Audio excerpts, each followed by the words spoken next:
Hi, this is Jay. Welcome to Bright Ideas.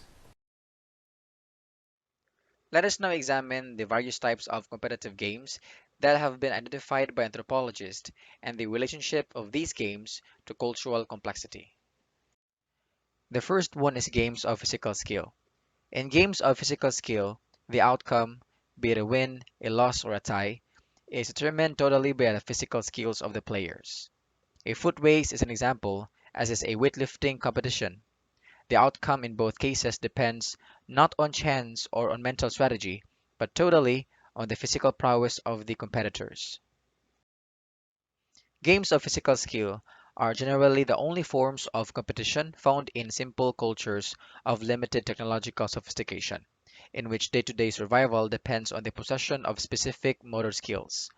In hunting and gathering societies, for example, the ability to use weapons effectively is essential, as is among jungle-dwelling people a certain proficiency at using sharp instruments to cut through the dense undergrowth. The element of play comes in when the same skills used in work are demonstrated in playful competition. For example, the games of hunting societies include foot races, competitive tracking, and spear throwing contests. The play of tropical jungle dwellers often involves demonstrations of speed and skill in the use of machete knife or similar instrument. In other words, it appears that the games rely upon the same physical skills, with minor variations that are needed in work. The difference is that in play, the skills are exhibited in an atmosphere of enjoyment and relaxation. The second one is games of chance. The outcome of games of chance is determined only by sheer blind luck. Whether a player wins or loses may depend upon the roll of a die or the spin of a wheel. In what type of culture might one be likely to find an emphasis on games of chance? As could be expected, such games are typical of societies in which fate plays a large part in everyday life. These are highly diverse and geographically widespread people whose common characteristic is that their fortunes depend on factors they cannot control. Thus, they learn to live with a high degree of individual, social, and environmental uncertainty.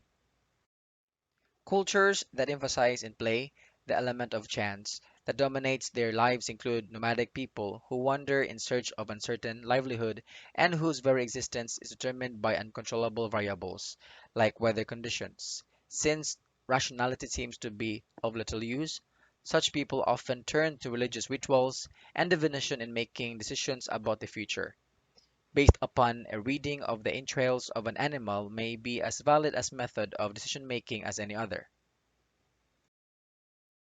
And the third one is games of strategy. Games of strategy are those whose outcomes are determined by the rational choices made by the players, and such games require a degree of intellectual skill. Consistent with the pattern that seems to emerge from a cross-cultural analysis of types of competitive games, games of strategy also reflect the general characteristics of the cultures in which they are found. These cultures are technologically advanced and highly complex. Survival, or perhaps we should say success, depends on a person's ability to make correct rational choices and not to any considerable degree on physical skills or on the whims of fate. Included in the category of games of strategy are board games, card games, computer games, and a wide variety of games that involve guesswork or memory. Included also are highly organized sports that, although obviously dependent upon the physical skills of the participants, also require creativity, planfulness, strategy, and the ability to imagine oneself in the role of one's opponent.